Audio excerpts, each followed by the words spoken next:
दोस्तों, social media पर इस समय बहुत ही बड़ी खबर है कि पटना से पाकिस्तान 2 में कौन नजर आने वाले हैं। खेसारी लाल यादव, पवन सिंह, रवि किशन, खेसारी लाल यादव यानी तमाम हीरो जो हैं, क्या खेसारी लाल यादव भी इस फिल्म में नजर आएंगे?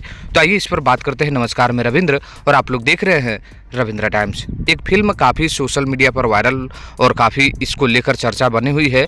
जैसे कि आप लोगों को मालूम है कि पटना से पाकिस्तान एक समय का बिगेस्ट हिट फिल्म थी और उसको बहुत प्यार मिला था, लेकिन अब इसका पार्ट 2 बनने वाला है। तो इसमें जो हीरो है ना, उसको पूरे तरह से डिस्क्लोज कर दिया गया है। आप लोग देख सकते हैं अपने स्क्रीन में इसको। यहाँ पर दिनेश लाल यादव, प्रेम राय ने इसको किए हैं, अब अनंजय रघुराज ने इसको प्रोड्यूस किया, मतलब सब कुछ ये भी हैं।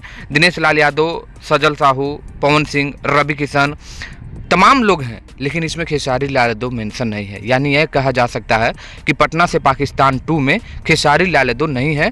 हालांकि क्यों नहीं है ये तो आने वाले दिनों में पता चलेगा, लेकिन इतना ज़रूर कहूँगा कि पटना से पाकिस्तान 2 आने वाले दिनों में बिगेस्ट हिट होगा। लेकिन खेसारी लाल यादव को अगर हमारे वीडियो के माध्यम से अगर खेसारी लाल यादव को 2 मिनट भी रख लेते हैं तो और भी ये फिल्म बिगेस्ट होगा। आपकी क्या राय है? और पटना से पाकिस्तान 2 को लेकर जो खबर आया, आपको क्या लगा है?